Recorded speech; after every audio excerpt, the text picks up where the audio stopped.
Hello বন্ধুরা, কেমন আছেন সবাই?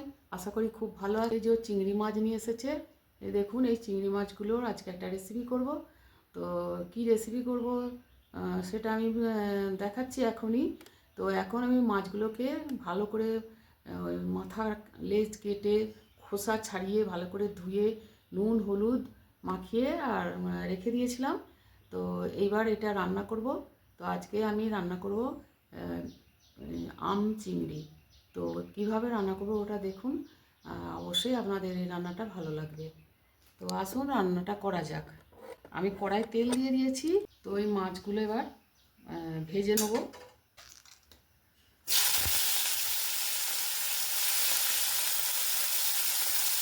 সব মাছগুলো ভেজে নেব।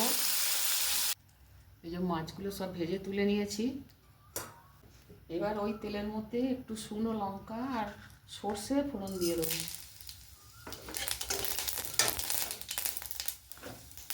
আলু দিয়ে দিচ্ছি।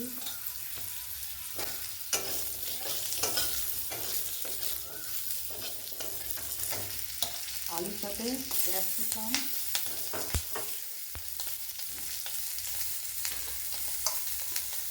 পেঁয়াজের কুচি,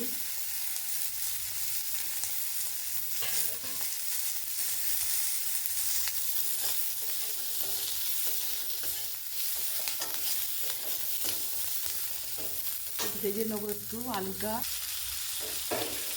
আম পেঁয়াজ ক্যাপসিকাম সব ভেজে নিয়েছি আলুর সাথে। তো এবার এখানে একটু দিয়ে দিচ্ছি আদা পেস্ট করা আর একটু রসুন পেস্ট করা।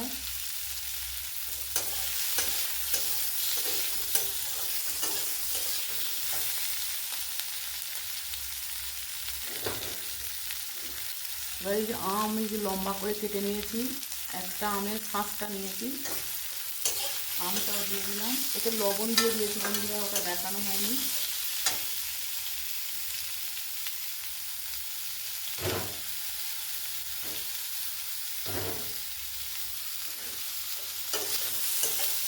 এবার এখানে হলুদ গুঁড়ো, ধনের গুঁড়ো, জিরের গুঁড়ো, ঝাল লঙ্কার গুঁড়ো,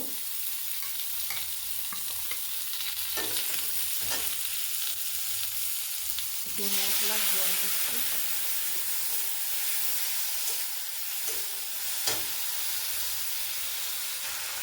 মশলাটা ভালো করে কষে নিয়েছি, জল দিয়ে দিচ্ছি।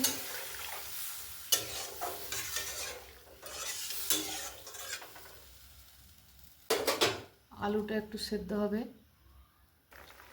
ঝোলটা ফুটে গেছে। এই যে এখানে ভাজা চিংড়ি মাছ আমি সবটা দিইনি, খানিকটা দিয়েছি। এই যে চিংড়ি মাছ দিয়ে দিচ্ছি।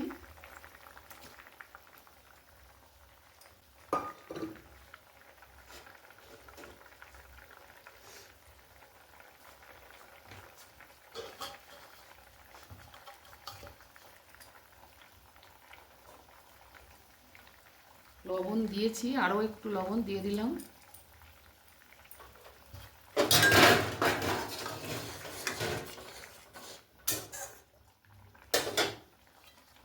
এটা একটু সেদ্ধ হবে।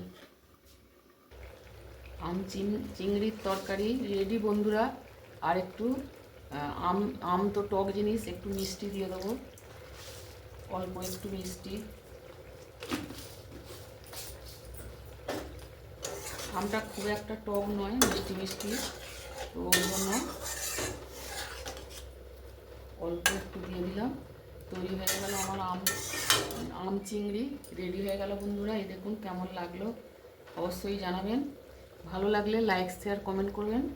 আজকের মতো তাহলে রাখছি বন্ধুরা। ওরা নিশ্চয়ই দেখতে পাচ্ছেন কেমন হয়েছে, দারুণ খেতে হয় আর মুখ ছেড়ে যাবে।